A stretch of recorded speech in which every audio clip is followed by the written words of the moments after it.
the Bushels and Beef Farm Tour and Podcast, where producers talk markets, share stories, and cut through the noise in agriculture. Welcome back to the Bushels and Beef Podcast. I'm Nick. WASDE report just dropped yesterday. Beans rallied 90 cents last week on China rumors, and there's talk of importing more beef from Argentina. Today's episode is brought to you by Logic Ag Marketing, real farmers helping you with grain marketing, crop insurance, and livestock risk protection. Check them out at logicag.com. Today, I've got Adam Friedrichsen to help make sense of it all. Adam grew up on a farm in Calumet, Iowa, and now runs his own row crop and cattle operation in Alta, and brings 13 plus years of agricultural lending experience to the Logic Ag Marketing team. He's a registered broker who covers both grains and livestock, so we're gonna hit it all. Adam, welcome to the show. Hey, thanks for having me. Glad to be on. Definitely. So before we jump into WASDE in China and all of that, let's talk about some real life. What's been happening? Anything that's got you rolling your eyes this week, market related, or something on the farm? You bet. Yeah, pretty quiet on the farm here. Been sticking to the office for the most part. Chasing my 4 kids around, so we always something fun and entertaining going on there. Busy with that. But outside of that, markets have been relatively quiet so far this week after kind of jumping around a little bit, some excitement last week. So that's the good part the interesting part about the markets. You never quite know what you're going to get in any given day. For sure. Yeah, you never know what news headline or what tweet's going to roll out and how that's going to affect it. So sure is exciting. So speaking of news and things like that, the good old WASDE report dropped yesterday. January's was definitely a bombshell and shook up things pretty wildly. So what happened yesterday? Anything that producers should be paying attention to based on the WASDE report? Yeah, after January's debacle, that was not a fun one for sure, especially on the corn side. We've seen a little rally back, especially in the beans. We're well above where we were at when that January bomb dropped. So I was happy to see a snooze fest of a report yesterday. Usually the February report is, obviously sandwiched in between the January and the March report. Most of the time the snooze fest, I was just hoping it wasn't a bearish report to drive prices back down to the January lows, but it was quiet. Not a ton of news. One surprise was a little bullish surprise. U.S. corn ending stocks actually were reduced 100 million bushel due to increased exports. So we went from a 2.2 and change billion bushel carryout to a 2.127. So a little bit of a surprise there. Market really didn't react to that. I think corn closed flat on the day, which was a little discouraging given that beans finished 12 higher. But, one could argue, you can argue multiple things with these reports, right? I would argue that the yield's still too high, but you could also argue that feed and residual is too high as well. They actually increased feed and residual last month. It helped offset a little bit of the yield an acre increase. But given the number of cattle and hogs that we have on feed right now, I'd argue that that's probably too high. So kind of a ho-hum report, but at least it wasn't another bearish report. The March report could be a little more interesting, and then we got the March planning intentions report coming out at the end of March as well. So March should get some excitement back in the markets. On the bean side from the WASDE, straight up ho-hum, right in line with expectations. No big news there. And from a world standpoint, the corn ending stocks actually increased a touch, while the bean ending stocks were relatively flat. I apologize on the corn. We actually reduced world ending stocks by a little bit, and then beans were relatively flat compared to expectations. So not a ton of news or excitement there. Beans were up going into the report and finished up 12 and pretty strong on the day there. Again, disappointing corn action given that beans were higher and corn had a slightly bullish report. Yeah, definitely kind of questionable on the corn side there. Like, any other thoughts on why corn didn't rally more? Even though we reduced our ending stocks, if you believe the numbers, the acre and the yield numbers, we got a lot of carry out. We got plenty of corn. out there, and is going to take a reduction of probably 4 to 5 bushels over the next few months here, which I don't know if we'll get that or not, to start to make the market a little more nervous and worrisome and see prices rally. Just plenty of cushion there, and we've seen about a pullback about halfway back to that January WASDE report here in recent weeks. Been a little bit encouraging, but that's mostly just due to when we get down to those levels, we've seen a lot of flash sales and spur demand on from other countries buying our corn. So I do think we've got a short-term floor in place. It would be my thought at those January lows, unless we fall back to them and don't see that demand pick up. But for right now, that's where the buying interest has been, and maybe if we're lucky, we get a 15-20 cent rally in the short term here. So the 90-cent bean rally, I know you guys were at the Iowa Ag Expo last week, and that definitely brought some chatter amongst the attendees, and your booth as well, and other attendees too. So let's talk about what happened last week. Beans rallied almost 90 cents. Walk us through that. Yeah, Monday and Tuesday were relatively quiet, and then news broke on, I can't remember if it was Tuesday night or Wednesday morning, about Trump had a tweet that he had a talk with President Xi from China, and China had apparently agreed to buy an additional 8 million metric ton beans on top of their original 12 million metric ton purchase that they have fulfilled. So we saw a strong rally when the 12 million was announced there last fall, followed by a pretty big drop as people questioned whether or not it'll come to fruition. Will China buy? Will they follow through? Will another tweet come out? Will something happen?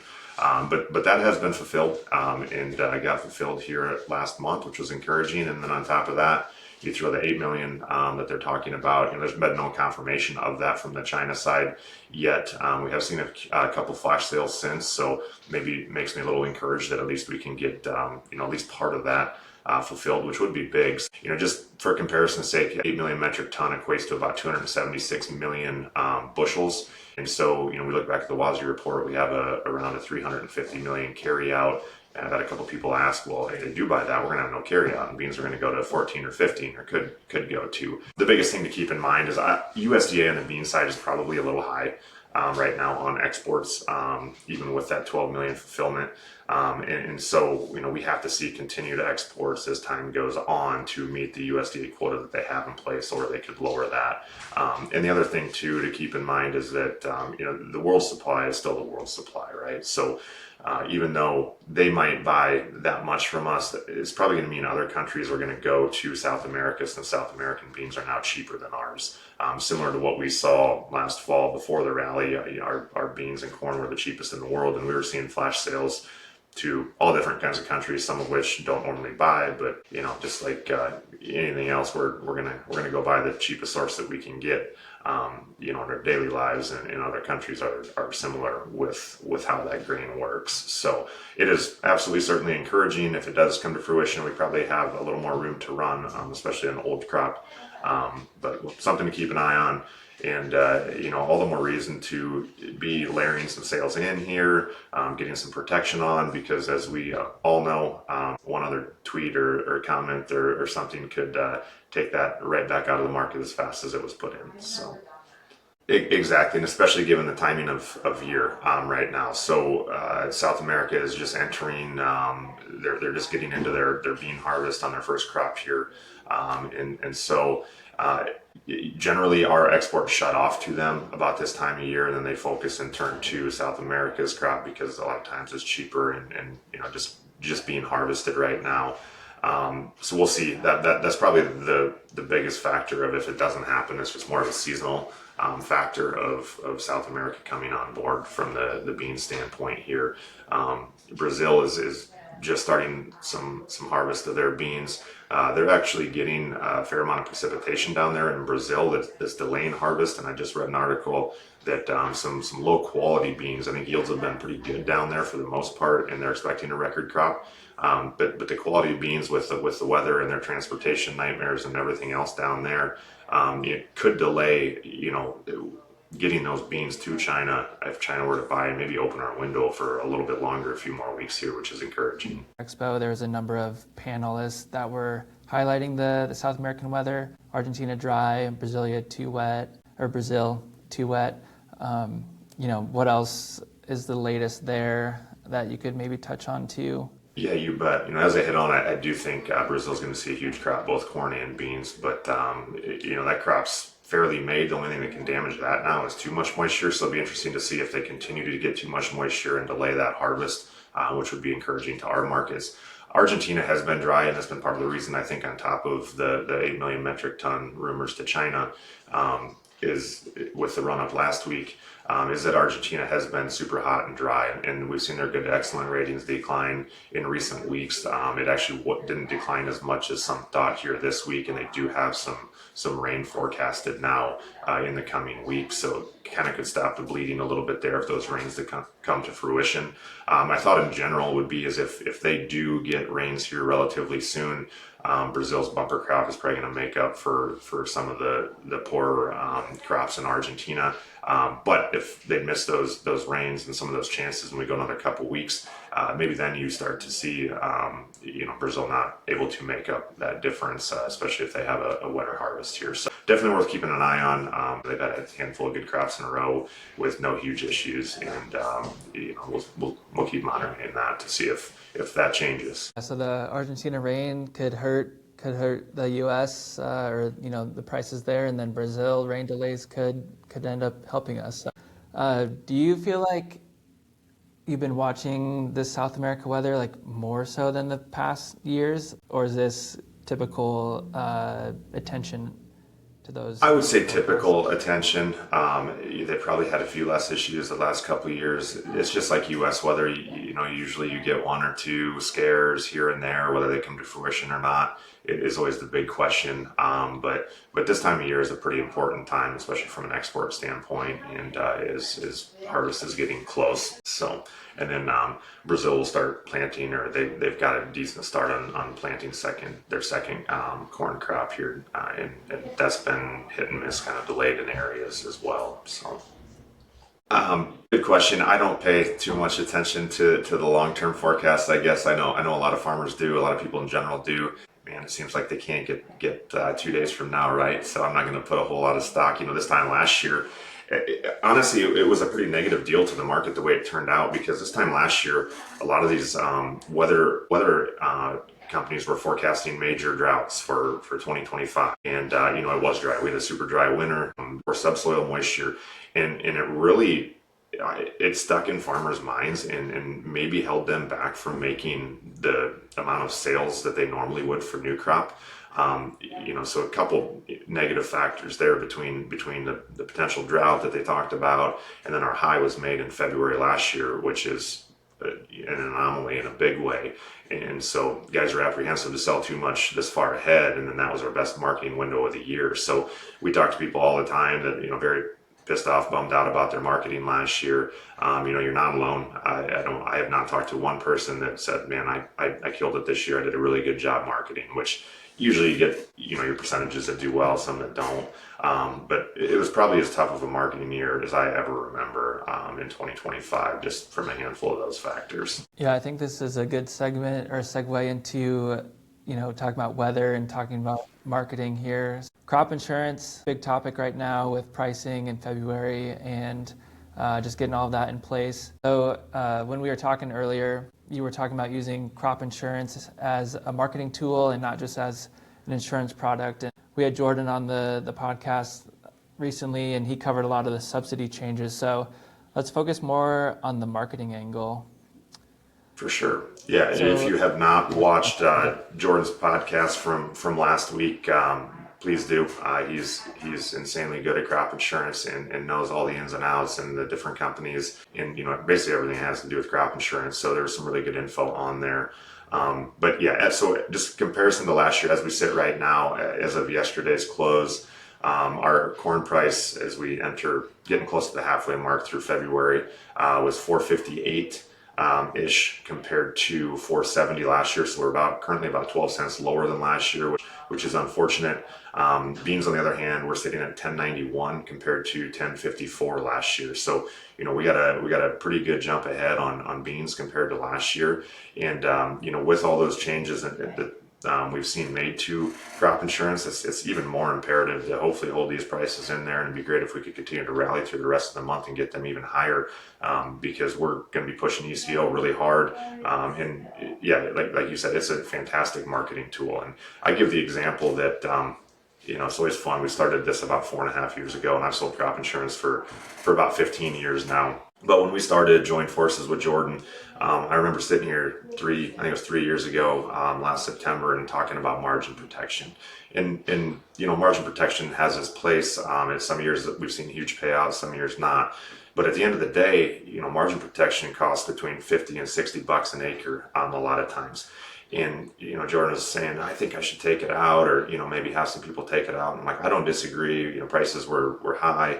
I don't disagree, but I'm like, I can go out and buy a put spread in my commodity brokerage account and spend less than that and have the flexibility to do so. And, he thought about that. And, at the end of the day, I think we both made our own choices, and both of them were good choices. But we don't have that conversation anymore, because ECO, instead of costing $50, $55, ECO is going to be $8 to $10. I can't touch that with the put spread. There's nothing I can do on that side of things to compete. And that's why it's grown into such a massive marketing tool, that we can go up and protect 95% of our price. And so at 1091 beans, we got the potential to protect a break even, or even, maybe slightly below.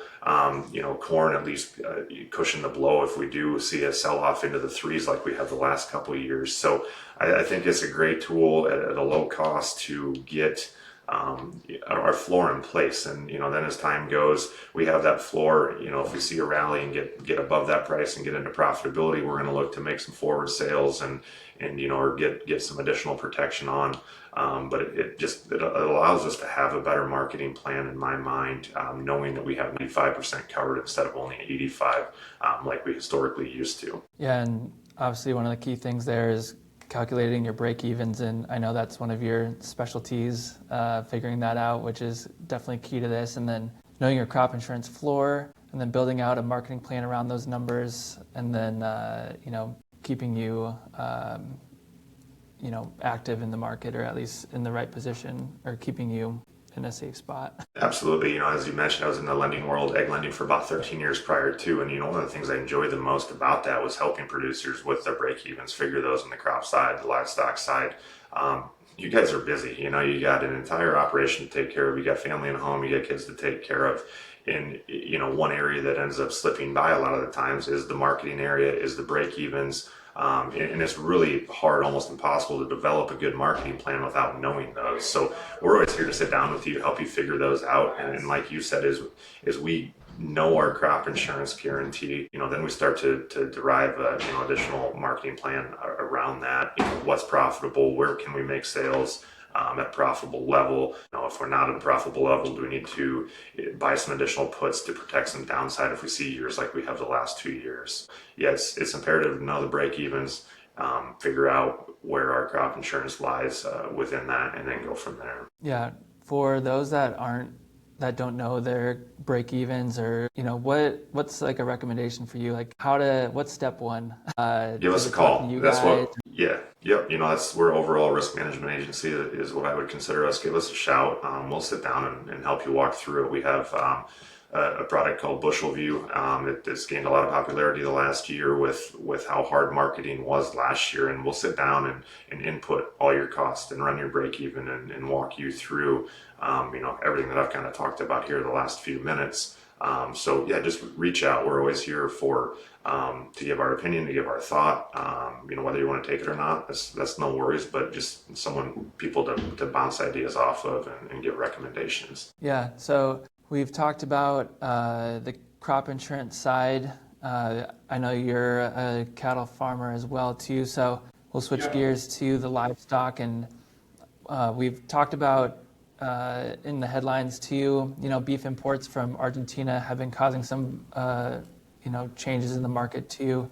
What's going on there? Yeah, we saw some volatility late last week as some news rolled out. It honestly wasn't new news, but a publication came out late last week that we were set to quadruple Argentina beef imports. Now, that was something, think back to our October-November crash from 2025 here. That was something that was laid out back then, just not the details of that. So some people thought it was new news. In reality, it wasn't. It was just the finer details of that announcement back then. In all honesty, quadrupling their imports is a drop in the bucket compared to our overall beef demand and usage in our country. My worry is that, this administration has been fairly clear, or were fairly clear last fall, that they want to lower beef prices. And, my worry is that, okay, is this step one to doing that? If we start to then go and triple or quadruple this quota amount, and then go to countries such as Brazil and Australia to do the same, that starts to add up, especially when we factor in higher cattle weights domestically here, and lower exports than what we've seen in a lot of years due to our price. At the end of the day, the fundamentals haven't changed, and it's going to take a while to rebuild this herd. We have a lot of bullish factors, but we're getting to that point again where I think it's imperative to find a way to get a floor set. Figure out what your risk tolerance is on given groups of cattle, and work out a plan to kind of mitigate the potential losses that we could see, and hopefully we keep moving higher and take out those old highs. But there is some news happening, and all it takes again is a tweet or another plant closure or something like that to drop $30-$40 a hundredweight. So hopefully that doesn't happen, but protect yourself in case it does. Yeah, you bet. The nice thing here is we're a full service commodity brokerage, obviously, and then we sell LRP insurance as well. So we can hedge your cattle, we can buy puts against them or buy LRP. I will say the LRP is tracked back to the popular route here in recent months, kind of since that drop last fall. Guys are still bullish the market, and rightfully so. One thing that does concern me is almost everyone I talk to is bullish the market, and I feel like when you get the boat leaning one way, that's when you got the potential to tip over. But yeah, LRP has been popular because it's going to be your cheapest floor, right? So it works like a put, but with a government subsidy.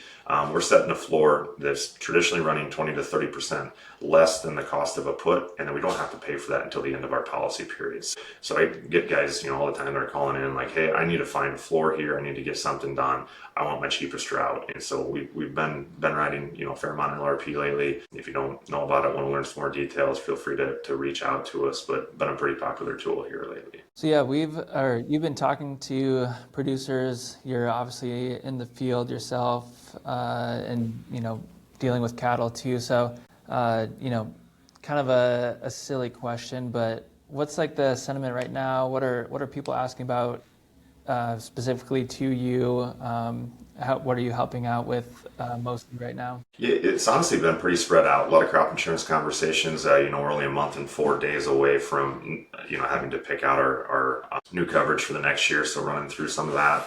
Kind of an overall bearish sentiment in the grains, especially on the corn, and guys just kind of hoping for a little rally here to do something with, and then getting a lot of calls on the livestock side as we continue a really strong rally the last 2 months here. So I'd say it's honestly been pretty spread out. You got the livestock side that's been pretty good. Hogs have been on a tear until the last couple of days, and so our livestock guys have been pretty darn happy overall, and a little bit more of a negative sentiment on the grain guys as we enter kind of year 3 of a down market. So it's a lot of different conversations, but that's what we love and that's what we do. And it's cool to talk to people all over the country about what they got going on, and just different ways of doing things, different ways of life, and different yields and ways of living. So wraps up our main segment there. We'll run through a couple quick hit questions here. These are some fun questions / sure.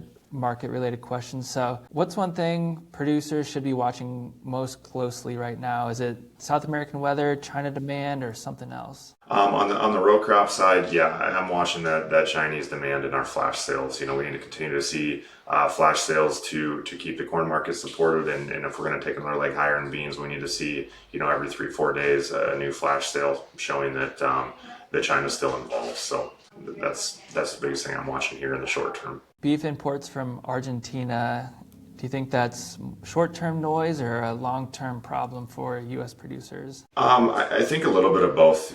Short term, we saw a little bit of volatility there last week. I think the biggest thing to watch is if that trend continues, right? If we see additional quotas issued, if we see other countries we do the same thing with, are we going to be very aggressive on trying to get this price of beef down from our administration? Or is it just a one-off scenario saying, let's quadruple this, it's a drop in the bucket? So the ongoing trend will be the one to watch there. Then based on your conversations and things like that, I kind of have an idea of what your answer to this is. But if you could give one piece of advice to a producer right now, what would it be? Evens on both sides, livestock and row crop. It's imperative, especially as we enter some interesting, difficult times ahead. Know your break evens and go from there. Yep, that's exactly what I thought your answer would be.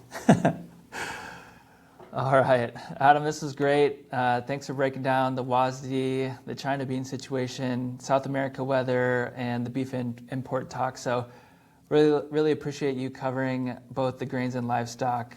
Not many people can do it that well like you. Well, I appreciate it. Thanks for having me. And, as always, any questions, there's no such thing as a dumb question, so reach out anytime. If you're a producer and you want help calculating your break-evens or building a marketing plan around your crop insurance, reach out to Adam and the team at Logic Ag Marketing. They have got great advisors who can walk you through it all. And if you're not already getting their newsletter, definitely recommend you hitting up their website and subscribing to their grain and livestock market daily recaps there. And that's episode 7 of the Bushels and Beef Podcast. So thanks for listening. We'll see you next week.